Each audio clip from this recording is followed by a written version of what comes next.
from the Star Institute for SPD. Today we're talking about sensory-based motor disorders. It's one of the subtypes of SPD, and when I end up talking with clients, I find that it's usually one of them that people are least educated on. Yeah, this whole subcategory is full of really big words like vestibular and proprioceptive and dyspraxia, and so it's very easy to get lost in the words. But basically what we're going to be talking about is how we take in information from the world around us and from our own bodies and how we decide to act on that. So there's two main subtypes that we talk about. There's the posture disorders, and that's where you don't respond to gravity like most people do.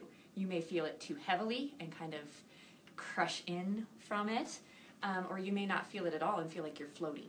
Mm-hmm. Yeah, I remember one of my first adult evaluations, I got feedback from somebody that just adding weights to their body, they suddenly felt like their arms and their legs were connected to them for the first time. And I think, especially working in this adult population like we always talk about, it gives such words to what they're feeling and what it feels like to feel disconnected from your body. And I think that's a great way to describe that subtype. Yeah. And I think the other big subtype that we're going to talk about is what we call dyspraxia. And this is something that's really confusing because it sounds similar to apraxia and it sounds really similar to ataxic, which are different things. So we're going to try and give you a little definition of what dyspraxia is and some examples.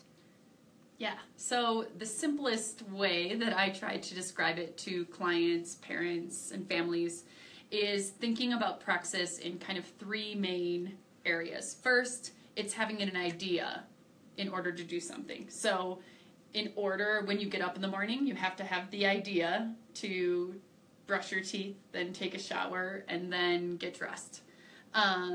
Secondly, you have to sequence through different movement tasks. And so you have to be able to put things together in a way that makes sense and in a way that is not too overwhelming or not too complex. And then the third one is execution. And so being able to do it in a smooth and coordinated manner. And one of the things that's really challenging for a lot of people, they can have challenges with any of those. But it's very, very common for things that most people take for granted, that are very automatic, smooth things for them. People with dyspraxia really have to think about. They haven't become automatic. A lot of people might have the experience, I go through my morning routine, I don't even remember what I did. Mm-hmm. It was just very smooth. It didn't stress me out. But people with dyspraxia, especially if they have other sensitivities and things that go into that, they have to think through every single step. What can I tolerate to wear today? What clothes are going to work for my body? Mm-hmm. How am I going to plan for the weather? Because if I don't think about that, I'm going to be uncomfortable.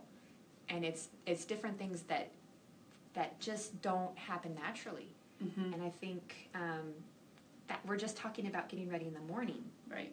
And one thing that Carrie and I talk about with our clients a lot is we all have a limited amount of resources that we can spend in any given day. And when you're dealing with especially motor coordination disorders, you use a lot of your resources to just get through routine activities in your day. Yeah, I usually like to use a piggy bank analogy. So you start the day with a finite amount of coins, and you have to think, what's the best way I can spend these throughout my day? So thinking about praxis in this, we're thinking about making meals, dropping your kids off, going to work, going through your work tasks, getting home, making another meal.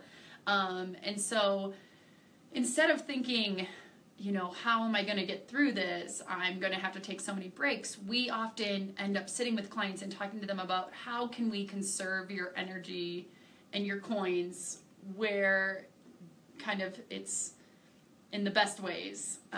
And so using your coins where you want to use them and the things that you want and need to do. I have a great example of a parent that I worked with just a week or two ago, and we talked about his college-age student who has significant praxis issues, and he was going off to college. And meal preparation and eating is a big challenge for him. Those are praxis tasks that involve so many different components, and one really brilliant way that this dad came up with for his son is to order those Amazon Dash buttons and put them all around his college apartment.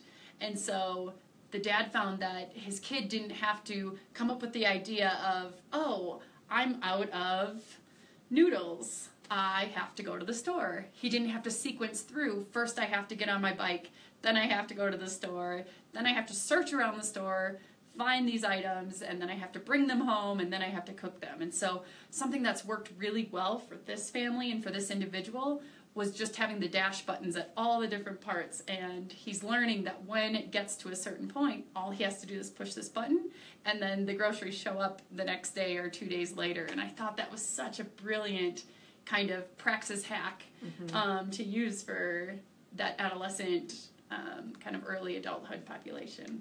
Yeah. And I think one of the common misconceptions about praxis is that it's really only a motor coordination issue. And that's definitely where it starts, with just, again, having that idea for responding to your environment, responding to your body, knowing how to move. So, I see a ball, I have an idea for playing catch with the ball, so I have to figure out how am I going to coordinate picking it up and finding somebody to play with, throwing it to them, catching it from them. But that's what lays the groundwork for some of those more elaborate tasks that we have to do as adults. That planning and that sequencing and figuring out how to use your energy. So finding those ways to make shortcuts, I think really goes back to when we talked about the shoulds, because I think for a lot of our dyspraxic clients, it's something that they get really confused and overwhelmed with. Okay, so let's talk about meals. They get confused by, okay, I'm supposed to have these micronutrients and these macronutrients, and I'm supposed to have,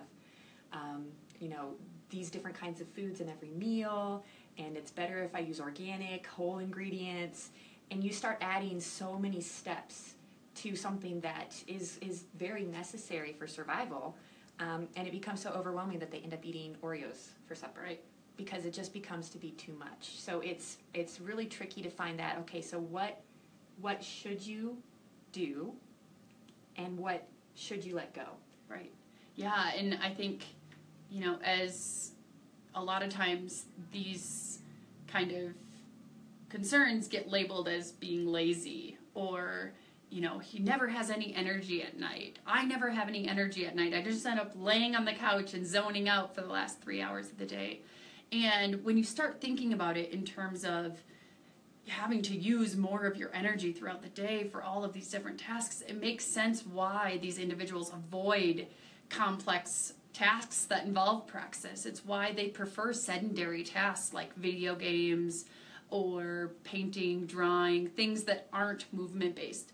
If you have difficulties coming up with ideas, sequencing through them, and then you're not very coordinated in doing them, as humans, we all avoid those types of activities that are more challenging. And so I think it's so important to start shifting the lens from looking at these kids, these adolescents, these adults who are perceiving as lazy, and looking deeper into some of these, why are you avoiding these certain tasks? Why are these tasks so overwhelming for me every day? Why is it some days my morning routine is easy and other days I completely forget what I have to do next? Or I wake up 30 minutes late and I have no idea how to redo the sequence in order to make it to work on time. Yeah, I think that's one of the things that we typically recommend is if you can make things really predictable and repetitive, it helps with those praxis issues because you don't have to come up with a new plan every time. Right. So it is challenging when you do have to all of a sudden, shift into high gear to get to work on time and things like that. I think the other thing that I want to say about dyspraxia is it's similar to the lazy thing, but what I think a lot of people don't understand is just how hard individuals with dyspraxia have to work and how discouraging it is for them when everything they do just ends up getting messed up. So I think it's very common for people with dyspraxia to feel depressed and to feel really anxious about trying new things because they've had so much experience of things not going well for them. And it's just much easier to not try something new, to not put themselves out there, to not waste that energy on something that they kind of can usually rightly predict is not going to go well. So there are treatments for working on dyspraxia, for improving it. Mm-hmm. There are a lot of strategies for coping with it and dealing with it. But I think the first step that Carrie and I are hoping to get going is just recognition for what it truly is, and that it's a real thing, and that it's challenging. It's really hard. Yeah, and I mean, it's even hard to kind of even understand. I was standing in a group of a bunch of OTs from around the world yesterday, and they were raising their hand and saying, can you describe that again? I'm not really sure I have a full grasp on what is praxis, what is dyspraxia. And so, you know, it's just starting to think, does this sound like me? Starting to do a little bit more research, educating yourself is a great place to start as well. So if you guys have any questions for us, always feel free to leave them in the comments, start the discussion. We're always happy to talk. All right. See you guys.